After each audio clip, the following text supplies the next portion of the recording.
Bienvenidos a esta primera edición de esto que dimos en llamar Gotham Planet. Yo soy Juan Manuel Insaurralde. Y yo soy Raúl Expósito, y hoy vamos a hacer el recorrido de la historia editorial de Superman y Batman en Hispanoamérica y en especial en Argentina.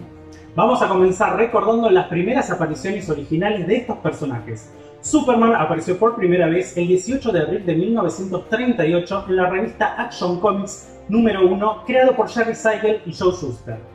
Batman, por su parte, lo hizo en la revista Detective Comics número 27, casi un año después, el 30 de marzo de 1939, y fue creado por Bob Kane y Bill Finger. Se preguntarán por qué los meses de las portadas son diferentes. Esto simplemente es que la distribuidora tardaba aproximadamente 2 meses en entregar el material en todo el territorio de Estados Unidos. Por ende, se le ponía una fecha estimada que terminarían de entregar la distribución. Bien, dicho esto, vamos a comenzar con las primeras ediciones argentinas. Superman aparece por primera vez en Argentina en la revista V-Chicken en 1939 llamado El Superhombre. Aquí se publicaban las historias que originalmente se editaban en los diarios de Estados Unidos. Durante un tiempo, la publicación de las aventuras de Superman en V-Chicken se hicieron en una sola página y con 2 colores, para más tarde pasar a publicarse 2 páginas a todo color, pero con la particularidad de ver a Superman con otros colores distintos de su traje a los que conocemos rojo, azul y amarillo. Las aventuras de Superman se publicarían hasta entrada la década del 50, cuando Mushnik, otra editorial, empieza a publicar su propia revista denominada La Revista del Superhombre, que hablaremos más adelante. Por su parte, Batman hizo su primera aparición en febrero de 1940 en el número 23 de la revista Piff Puff, el campeón de la historieta de editorial Thor. No, ese Thor no. Bautizado como el murciélago, esta aventura corresponde al número 27 de Detective Comics, el caso del sindicato químico. Aquí, Bruce Wayne se llamó Osvaldo Espinosa. Piff Puff continuaría editando a Batman hasta septiembre de 1940 con Detective Comics 40. Tengamos en cuenta que la revista era semanal y rápidamente se quedaron sin material para publicar. El dueño de la editorial Thor, Juan Carlos Torrendel, tenía fama de no pagar derechos de autor, así que las nuevas aventuras del murciélago serían historias retocadas de otros personajes como de Dart y su compañero Ace y de The Eagle de la revista Weird Comics. Los dibujos eran copiados por un dibujante argentino llamado Luis Casenauer y las portadas eran copiadas de las originales. Existen unos pocos ejemplares íntegramente realizados en Argentina en 1942 hasta el 219 de esta revista. En 1947, Batman vuelve a Piff Puff, esta vez con su nombre original y con la historia de Stone Idol de Detective Comics 56, con las historietas dibujadas sobre los originales. Por aquella época, Batman también era publicado en la revista El Tony, haciendo su primera aparición el 21 de agosto de 1940. Aquí era llamado El Vampiro, con Robert, el muchacho maravilloso. Lo que sería una predicción de nuestro nuevo hombre murciélago Robert Pattinson, que también fue vampiro. I'm vengeance. Sus identidades secretas eran Bruce Wayne, sin la A, y Dick Grayson. Reproduciendo la historia aparecida en Detective Comics número 41 de julio de 1940. Casi simultáneo en Estados Unidos, en 1939, aparece El Vengador al lado de Raúl Rosarivo de la historieta El Gorrión de editorial Liners.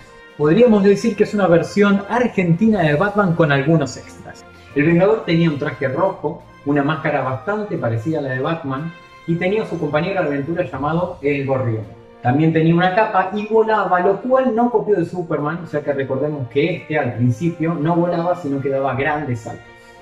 El parecido físico con Batman es notable, aunque a diferencia del hombre murciélago, sus aventuras transcurrían en ambientes exóticos llenos de fantasía. Otra diferencia es que este personaje usaba armas de fuego, y es más, tenía un látigo con una V en la punta que dejaba una marca al estilo del zorro. ¡Guapa! Al igual que Bruce Wayne vivía en una mansión con su compañero de aventuras, pero a diferencia de los superhéroes clásicos, ellos no tenían identidades secretas. Al pasar el tiempo, este personaje se fue transformando casi en una copia exacta de Batman hasta su final en 1957. Mientras tanto, en España, uno de los primeros cuadernos editados tras la Guerra Civil fue Ciclón el Superhombre. La editorial hispanoamericana la incluyó en los 10 primeros números de su serie Aventuras y Misterios. What the fuck? Bueno, a partir del 12 pasó a formar parte de la colección Audaz, la otra gran colección de esta editorial, que de ella tenía un formato más grande, por lo cual tuvo que cambiar su tamaño y también su precio. Asimismo, fue el primer superhéroe en aparecer en los kioscos españoles, ya que Ciclón, el superhombre, era en realidad una castellanización de Superman, pero aquí era el periodista Carlos Sanz en lugar de Clark Kent. La andadura de la colección no superó el número 16. Pensemos que en esta época estaba la Segunda Guerra Mundial y faltaba mucho material original. Por lo cual, obviamente, se empezó a crear mucho material apócrifo con un arte bastante dudoso. El torpedo humano, la ciudad condenada y el gigante de piedra son episodios falsos, quizás los primeros cómics españoles hechos por autores de esa nacionalidad. En 1947 aparecen 3 números de la revista Alas de Acero, que están adjudicados a Bob Kane. ¡Ay, qué copado! Contame un poco más. Señor McClure, ¿qué significa ADN? En 1948 en España, Iberoamericana de Ediciones publica Robin y el murciélago. Robin.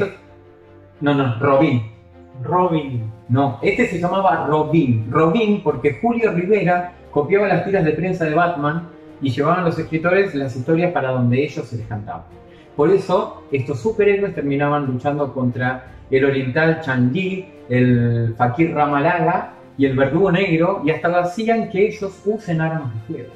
Así como en España en los años 50 se adoptó por importar historietas de la editorial Novaro, en Argentina a partir del 10 de enero de 1950 se creó la edición La Revista del Superhombre de editorial Mushnik. Empezaron reproduciendo la tercera aventura del Superman número 61 de diciembre de 1949 junto con otras historias de Batman y otros personajes. Aparecen Murciélago y Robin. ¿Viste que era Robin? Bueno, aparecen Murciélago y Robin, su joven ayudante. Aparecieron hasta el número 66 de abril de 1951 y regresaron en el número 210 en enero de 1954. La revista era de aparición semanal y tenía una primera aventura de Superman con una última de Batman y se completaba con una historia fraccionada que terminaría con el famoso Continuará. En noviembre de 1950 aparece la revista de Robin. Ok, se volvió tendencia. Sí, parece que sí. Acá se publicaban historias de Star Spangled Comics donde Robin tenía sus aventuras en solitario. Recién en noviembre de 1954 aparece la revista mensual de Batman, utilizando los nombres originales, pero términos como Murciauto o Murcieplano, y rebautizando Gotham como Ciudad Palum. Venían en una edición apaisada a 2 pesos de la época.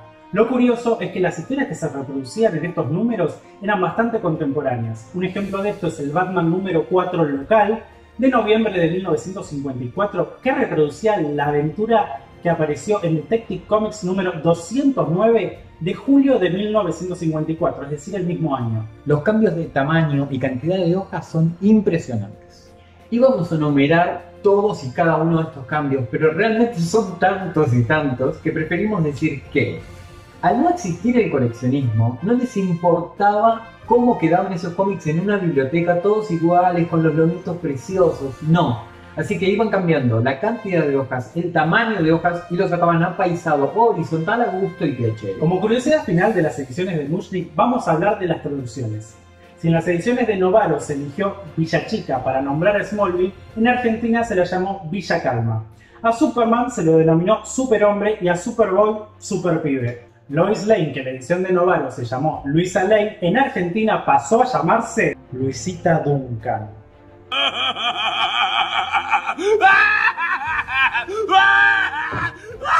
Al resto de personajes se le dejó el mismo nombre que en el original, excepto a Luthor, a quien se lo llamó Luther. Continuamos con Editorial Novaro, que comenzó su andadura en 1952 en México. En marzo de 1952, Novaro publica su primer cómic de superhéroes, que es Superman, que corresponde al número 73 de la colección norteamericana. Su segundo superhéroe fue Shazam, y por último fue Batman, que corresponde a Detective Comics 194. Estas historietas presentaban mejor calidad en general. Apegados a la campaña de castellanización, aparecieron los tan recordados nombres como Bruno Díaz, Ricardo Tapia, Jaime Fierro, Comodín, Mujer Gato, Vicky Bale pasó a llamarse Rita Ríos, Jimmy Olsen, Jaime Olsen, Lois Lane, Luisa Lane, y Lina Luna era Lana Lang. Las traducciones que son para resaltar realmente, tenemos a Bruno Alba. Bruno Alba. Bruno Alba. ¿Qué carajo Bruno Alba? Es Barry Allen. Barry Allen. Bueno, este seguramente lo podrá sacar. Es Oliverio Reina. Oliverio. Más literal imposible, Oliver Queen. Muy bien, muy bien. Después tenemos a Raúl Jordán. Jordán. Suena. Jordan. Muy bien. En cuarto lugar tenemos a, que no lo vas a sacar, es Diana Rosas. Diana Rosa, mira, la verdad es que me suena como coprotagonista de Verónica Castro en una novela. No, podría ser, pero no. Es Dina Lance. Dina Lance. Este lo vas a sacar seguro porque es recontra fácil. Adán Luna. Adán Luna. Adán Luna. A darle átomos. A darle átomos. A darle átomos. A darle átomos. No da más. Adán Luna es Adam Strange. Claro, bueno, es que el tipo era astronauta, le metieron la luna del apellido. Y después, por último, que no lo vas a sacar, es Carlos Lara. Carlos Lara es Carter Hall. Aunque tenían estas traducciones de mierda, a pesar de ser importadas, estas revistas eran más económicas que la de Editorial Mushnik y salían semanalmente. Por varios años Batman y Superman serían solamente importados por Novaro, salvo los álbumes Novaro, que son estos, es una truchada que tienen para variar.